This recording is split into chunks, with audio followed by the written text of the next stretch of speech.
Salut à tous, bienvenue sur la chaîne. Aujourd'hui, on est à New York et on va visiter le musée d'histoire naturelle, mais on va pas le visiter sur la chaîne parce qu'à l'intérieur c'est un petit peu compliqué pour filmer. Mais je vais vous montrer quelques petites images quand même de squelettes de dinosaures absolument extraordinaires. Squelettes qui m'ont fait penser à en fait les seuls autres squelettes que l'on voit lors des différentes expéditions que j'organise, notamment les crânes allongés du Pérou.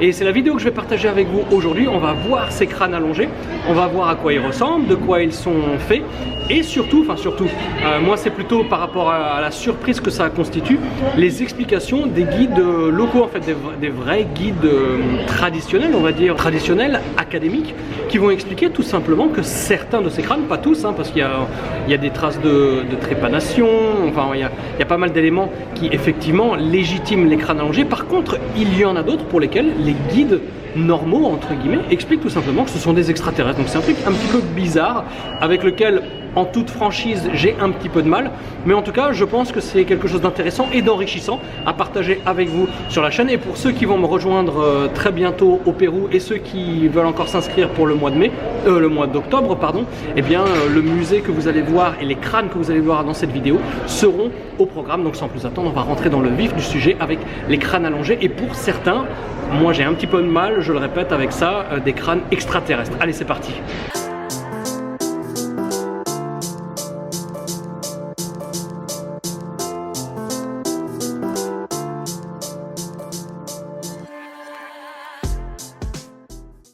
Au cœur de la vallée sacrée du Pérou, après avoir découvert le site de Tipón, dont vous retrouverez la vidéo dans la description, nous passons rapidos par Piquillatka, site issu de la culture Wari, avant d'arriver dans un petit village fort charmant et au nom totalement imprononçable.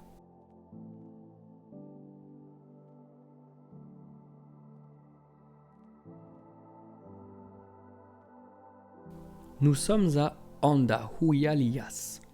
Dans cette arrière-cour, rien ne laisse supposer qu'après les quelques dribbles échangés devant la tenancière de cette petite boutique que visiblement personne ne va voir, nous allons découvrir des crânes allongés, mais pas que. Honnêtement, nous avons l'impression d'être au milieu de nulle part, enfin, surtout pas dans un musée. Et pourtant, nous avons là de nombreux exemples de crânes allongés qui contribuent à la réputation du Pérou. Des crânes allongés entreposés à côté de débris, dit-on, de météorites, ainsi que d'un squelette, qui à première vue semble relativement étrange. Alors, dans une conférence obscure d'un boui-boui parisien, ça pourrait ne pas surprendre, encore que. Mais ici, nous sommes malgré tout dans un musée officiel, et pourtant, comme si tout était normal, on nous parle de vaisseaux extraterrestres avec des descriptions, quelquefois capillotractées, comme dirait notre regretté ami des proches. Mais une fois de plus, tout cela, comme si tout était normal.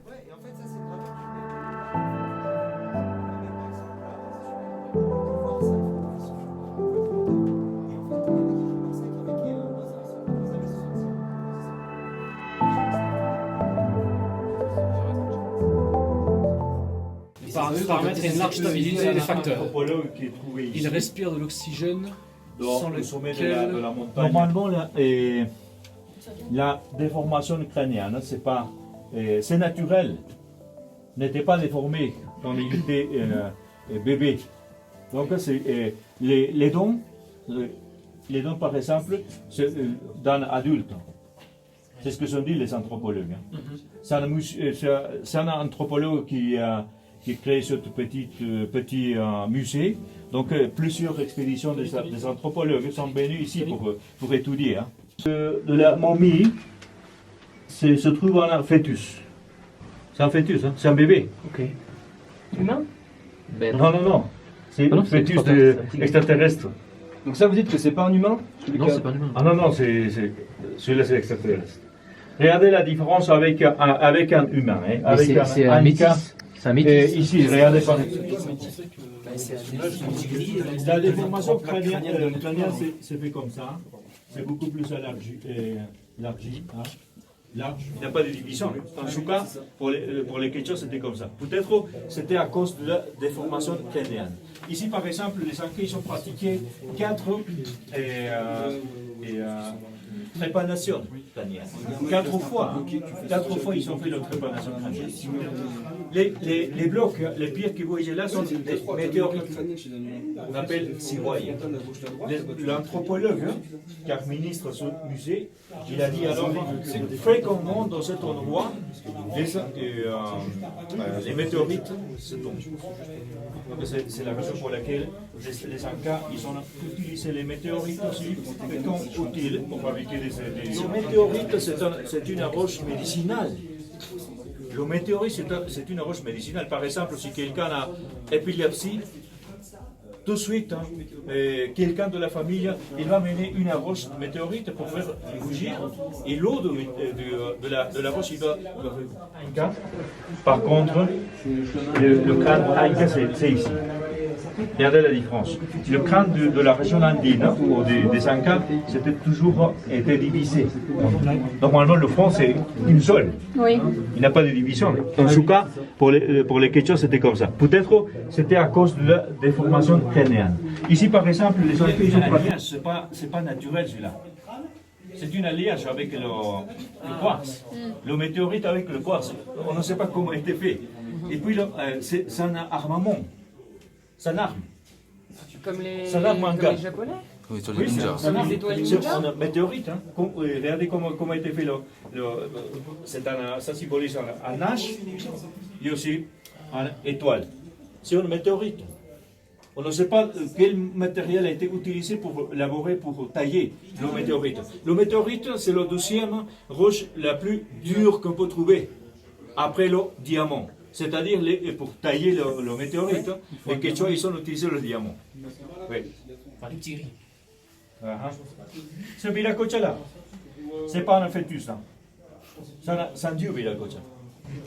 Viracocha, c'était le créateur de l'univers, c'était le dieu qui contrôlait le tremblement de terre. Il était mené dans une planète appelée Apunianos. C'est de là que provient le nom des montagnes, les Apus. Apus.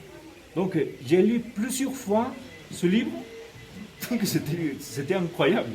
Dans ce livre raconte aussi l'histoire que les extraterrestres mangent l'or. Hein? Ils vont faire le poudre, tout de suite ils vont transformer.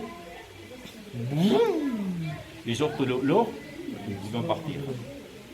Des fois, il y a des accidents. Vous savez, peut-être c'était un accident qui est resté dans cette région parce que fréquemment, ici, se tombent les météorites, les voilà. Okay. Ah, c'est...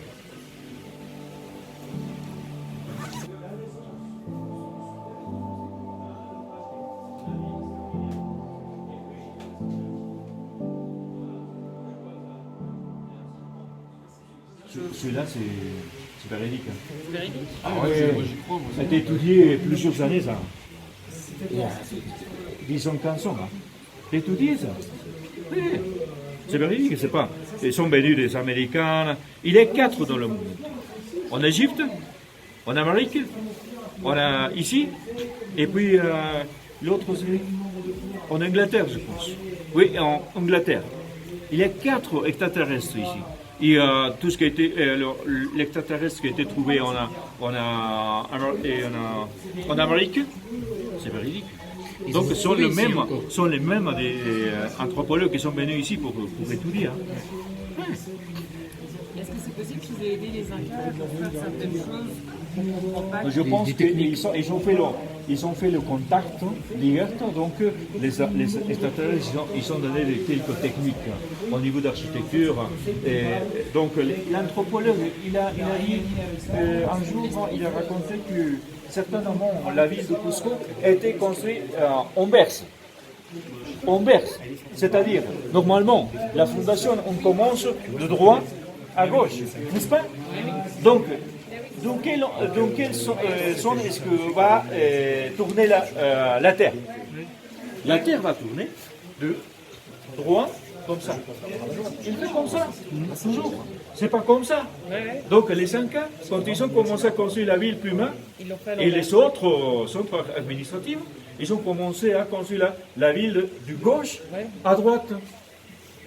Chaque fois qu'il passait le tremblement de terre, les pierres c'était beaucoup plus fixé. Fixé. Ça rapprochait. Hein? Ouais. C'est incroyable. Peut-être c'est la raison pour laquelle on n'était pas démoli avec plusieurs tremblements de terre qui sont passés à Cusco. Ouais. Et une autre chose, c'est que les Incas, toujours au niveau d'architecture, ils ont utilisé la même inclination de la terre. Hein, qui donne avec la fenêtre, la porte, la niche, qui donne un système trapézoïdal antisismique. À 14 degrés? De 13 degrés à Cusco. 13 degrés Ok. à Cusco. À Machu Picchu, on verra Oui. après 15 à demain, 17. c'est 15 à 17 degrés d'inclination. Il y a un bâtiment, un palais qui a été construit avec 17 degrés d'inclination à l'intérieur. Voilà les amis, une collection d'artefacts et de crânes une fois de plus assez surprenant. Nous pourrions penser que certains sont des fakes, why not, mais il ne s'agit pas d'une collection privée. Nous sommes bien dans un musée, aussi rikiki soit-il, un musée approuvé et endossé par le ministère de la Culture péruvien. Donc nous voyons bien que la manière dont nous approchons, analysons, appréhendons notre héritage et toutes ces reliques et restes, vestiges, eh bien finalement est lié à un pur point de vue essentiellement culturel, point de vue qu'il est, comme je l'ai dit en début de vidéo, assez difficile de concevoir pour certains dans notre côté occidental de la culture mondiale.